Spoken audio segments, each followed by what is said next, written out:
Il est minuit ici à Paris, bonsoir à tous, bienvenue sur France 24. Si vous nous rejoignez à la une de l'actualité, plus d'1 millier de localités ukrainiennes privées d'électricité à cause des bombardements russes de ces derniers jours.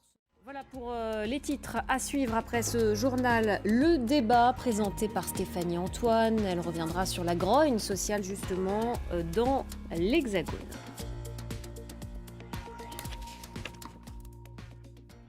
La guerre en Ukraine, tout d'abord, plus de 1100 localités ukrainiennes sont toujours privées d'électricité, des coupures de courant après les frappes russes de ces derniers jours. Ce matin encore, plusieurs infrastructures ont été touchées. Depuis le 10 octobre, 30% des centrales électriques du pays ont été détruites, selon le président ukrainien Volodymyr Zelensky. On fait le point avec Serine Bay.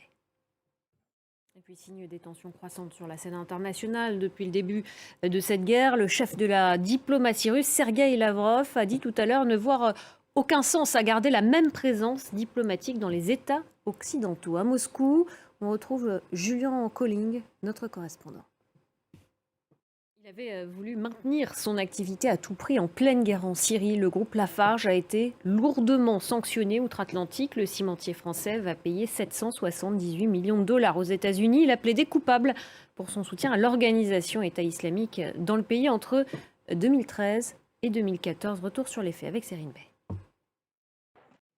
Aux États-Unis, justement, à un peu plus de 2 semaines des élections de mi-mandat, remis en cause par la Cour suprême, souvenez-vous, il y a quelques mois, le droit à l'avortement est toujours au cœur des débats. Pour tenter de mobiliser l'électorat démocrate, le président Joe Biden promet qu'en cas de victoire de son parti, la première loi du Congrès garantira justement ce droit à l'avortement. Journée de grève interprofessionnelle en France. Ce mardi, plusieurs dizaines de milliers de personnes sont descendues dans les rues pour réclamer une hausse des salaires face à l'inflation. Vous venez de l'entendre, la question de la hausse des salaires, elle est au cœur de ce mouvement parti des raffineries du pays. Alors comment regagner du pouvoir d'achat? Le gouvernement peut-il concrètement faire quelque chose et agir? On va voir ça tout de suite avec Catherine Rougerie.